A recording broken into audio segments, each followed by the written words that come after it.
नमस्कार दोस्तों। आज हम आए प्रकृति की गोद में हैं और आज हम यहीं पर अपना सेटअप स्टार्ट करेंगे। आज हम पढ़ेंगे सर्वनाम। यहीं पर आप आनंद ले प्रकृति का और साथ ही साथ पढ़ाई का भी।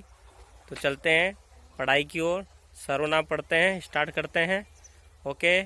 अगर अभी तक आपने हमारे चैनल को सब्सक्राइब नहीं किया है दोस्तों, तो चैनल को सब्सक्राइब करें। हाँ, तो शुरू करें दोस्तों। सर्वनाम। सबसे पहले हमें पता होना चाहिए कि सर्वनाम का मतलब क्या होता है। तो जो सर्वनाम का जो शाब्दिक अर्थ होता है वो होता है सबका नाम।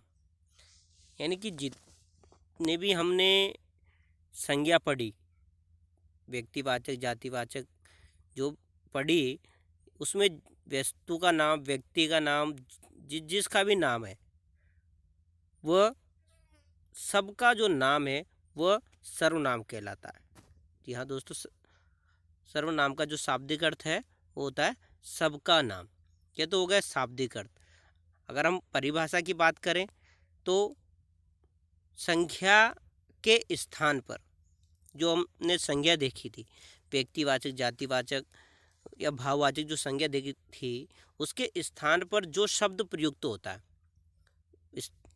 उसे हम सर्वनाम कहते हैं। संज्ञा के स्थान पर प्रयोग होने वाले शब्दों को सर्वनाम कहते हैं। हमने एक उदाहरण के माध्यम से भी समझाया कि कैसे हम संज्ञा के स्थान पर किसी शब्द का प्रयोग करें। जैसे अभिषेक ने खाना खाया और वह सो गया। अभिषेक जो है यहाँ पर वह संज्ञा है। दूसरे जो वाक्य है, जो संयुक्त वाक्य है इसका, उसमें अभिषेक का नाम नहीं लिखा गया है। अभिषेक की जगह क्या लिख दिया हमने? वह। तो यहाँ पर वह जो शब्द है वह सर्वनाम कहलाता है। यानी कि जो व्यक्ति है, किसी भी व्यक्ति का नाम हो गया, इस स्थान का नाम हो गया, अगर उसके स्थान पर हम जो भी शब्द यूज ले, जैसे हमने अभिषेक के स्थान पर वह शब्द यूज लिया, तो यहाँ पर वह जो है अभिषेक के लिए प्रयोग हुआ है, लेकिन अभिषेक का नाम नहीं लिया गया है। तो यहाँ पर अभिषेक के स्थान पर जो वह जो शब्द हुआ है वह सर्वनाम हो गया। यानी कि अब समझ में आ गया हो कि संज्ञा के स्थान पर जो शब्द प्रयोग में होता है वह सर्वनाम कहलाता है। आगे चले। सर्वनाम जो है उसके 6 भेद होते हैं। कौन कौन से होते हैं? प्रश्नवाचक, या फिर स्टार्टिंग से चले, पुरुषवाचक, निश्चयवाचक, अनिश्चयवाचक, प्रश्नवाचक, निजवाचक और संबंधवाचक। ये सर्वनाम के 6 भेद होते हैं। पुरुषवाचक, निश्चय, अनिश्चय, प्रश्न, निज और संबंध। अगर हम इसको सीरियल से याद करते हैं, जैसे पुरुषवाचक, निश्चय अनिश्चय, प्रश्न, निज और संबंध, ये हो गए हमारे 6 प्रकार के सर्वनाम। अब हम एक एक करके इनके बारे में विस्तार से पढ़ते हैं। करें। सबसे पहले आता है वह है पुरुषवाचक सर्वनाम। वे सर्वनाम जिनका प्रयोग पुरुष का बोध होता है, जिनसे पुरुष का बोध होता है, या कहें कि वह सर्वनाम जिनका प्रयोग पुरुषवाचक सर्वनाम के रूप में किया जाता है, उन्हें हम पुरुषवाचक सर्वनाम कहते हैं। यह जो होते हैं 3 प्रकार के होते हैं। कौन कौन से होते हैं वह भी देख लेते हैं। सबसे पहले आता है उत्तम पुरुष। कौन सा आता है? उत्तम पुरुष। उत्तम पुरुष वाचक सर्वनाम वह सर्वनाम होते हैं जिनमें जो वक्ता है, या जैसे मैं बोल रहा हूँ अभी, मैं अपने लिए अपने नाम के अलावा जो भी शब्द यूज ले रहा हूँ, मैं, मुझे, मेरा, मुझके, हमारा, हमें, ये शब्द मैं अपने लिए यूज कर रहा हूँ। मैं निकलेश मालव नहीं कर रहा हूँ। निकलेश मालव अगर मैं कहता तो वह संज्ञा हो जाता, लेकिन मैं निकलेश मालव की जगह क्या शब्द यूज ले रहा हूँ? मैं ले रहा हूँ, मेरा, मुझे, मुझको, हमारा, हमें, ये शब्द यूज ले रहा हूँ। तो यह उत्तम पुरुषवाचक सर्वनाम हो जाएंगे। जो शब्द वक्ता यानी कि जो बोलने वाला है वह अपने लिए जिन शब्दों का प्रयोग करता है उन्हें हम उत्तम पुरुषवाचक सर्वनाम कहते हैं। दूसरा है मध्यम। मध्यम मतलब बीच का, सामने, या यूँ कहे कि वह शब्द, वह सर्वनाम जिनका प्रयोग व्यक्ति सामने बैठे हुए व्यक्ति के लिए करता है। जैसे हम क्लास में सामने बच्चे बैठे रहते हैं, हम सामने खड़े रहते हैं, हम अगर हम किसी बच्चे का नाम न लेकर उसको किसी भी दूसरे शब्द के द्वारा बुलाए, जैसे आप खड़े हो जाओ बेटा, यह उसका पेन है, वह वहाँ बैठेगा, तुम यहाँ बैठो, तो यह जो शब्द यूज हमने लिए, किसी बच्चे का नाम नहीं लिया हमने, यहाँ पर बच्चों के नाम की जगह हमने तुम, तुम्हें, तुम्हारा, तुम, आप, ये इन शब्दों का प्रयोग किया। तो आप समझो कि वह शब्द जिनका प्रयोग सामने बैठे हुए व्यक्ति के लिए प्रयोग में लाए जाते हैं उन्हें हम मध्यम पुरुषवाचक सर्वनाम कहते हैं। और तीसरा जो अंतिम जो पुरुषवाचक का भेद है वह है अन्य पुरुष। अन्य मतलब कोई तीसरा जो सामने बैठा हुआ नहीं है, अपने लिए नहीं ले रहे हैं और सामने वो बैठा भी नहीं है, कोई अलग ही जगह, कहीं अलग जगह बैठा हुआ है, कहीं दूसरी जगह बैठा हुआ है, वह आज नहीं आएगा, वे कहाँ गए हैं, उन्हें क्या काम है, यह गाड़ी किसकी है, ये, इनका, उनका आदि जो शब्द हैं यह अन्य पुरुषवाचक सर्वनाम कहलाते। तो सीधे सीधे तौर पर अगर हम समझें अन्य पुरुषवाचक को, तो वह सर्वनाम जिनका प्रयोग किसी तीसरे व्यक्ति जो सामने नहीं है और उसके लिए किया जा रहा है, तो वह अन्य पुरुषवाचक सर्वनाम कहलाते हैं। यहाँ पर हमने कुछ उदाहरणों के माध्यम से उत्तम, मध्यम और अन्य पुरुष को समझाने का प्रयास किया है आपके लिए। जैसे पहला जो वाक्य है उसमें माँ तुझे सलाम, यहाँ पर तुझे जो शब्द है वह मध्यम पुरुष है क्योंकि माँ है, माँ तुझे सलाम। दूसरा वाक्य है हम तुम्हें क्या बताएं। हम जो है, हम यानी कि मैं, हम तुम्हें क्या बताएं, तुम्हें यानी किससे करें, सामने बैठा हुआ है उससे करें, तो वह हो गया मध्यम पुरुष। मैं तुम्हें जानता हूँ, मैं जो है तुम्हें जानता हूँ लेकिन उन्हें नहीं, यानी कि मैं तो हो गया उत्तम पुरुष, तुम्हें हो गया मध्यम पुरुष और उन्हें हो गया अन्य पुरुष। अगला है वह पढ़ रहा है और यह हंस रहा है। तो यहाँ पर वह जो शब्द है वह पढ़ रहा है और यह अन्य पुरुष हो जाएंगे। अगले जो है हमारा वह है निश्चयवाचक सर्वनाम। निश्चय मतलब कन्फर्म, वे सर्वनाम जिनका प्रयोग वाक्य में निश्चित वस्तु, स्थान, व्यक्ति का बोध करवाएं, उन्हें हम निश्चयवाचक सर्वनाम कहते हैं।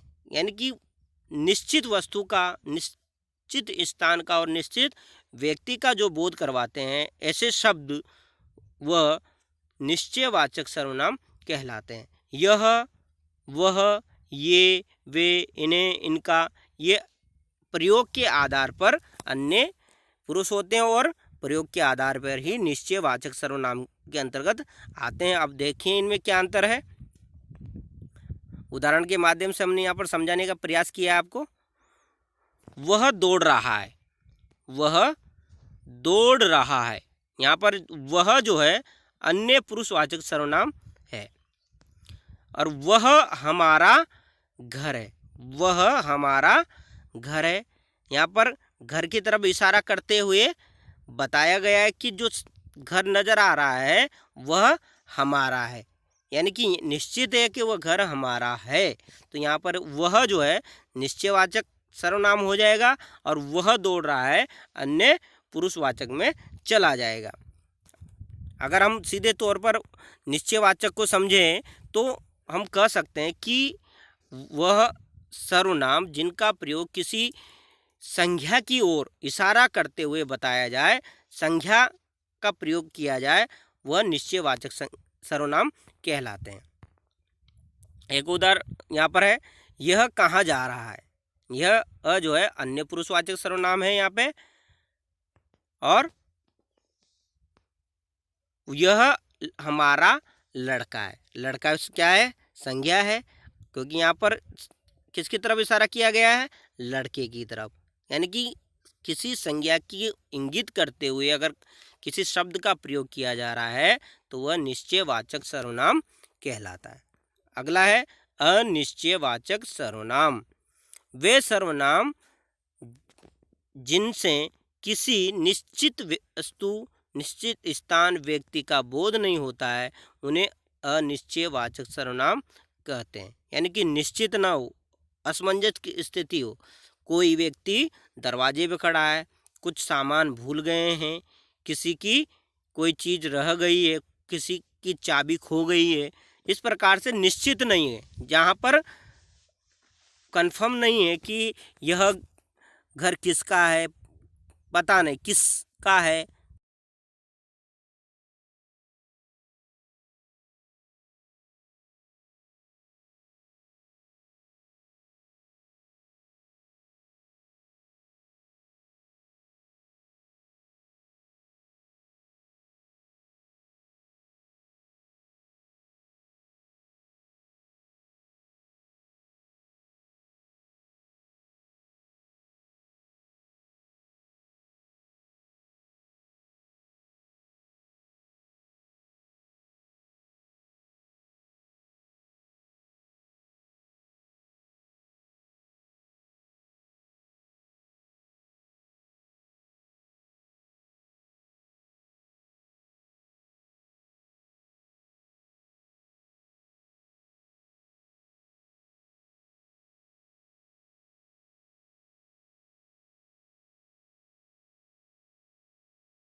कैसा लगा वीडियो दोस्तों?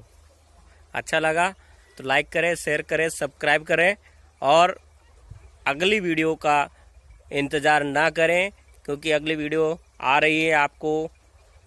चलो मिलते हैं अगली वीडियो में विशेषण के साथ।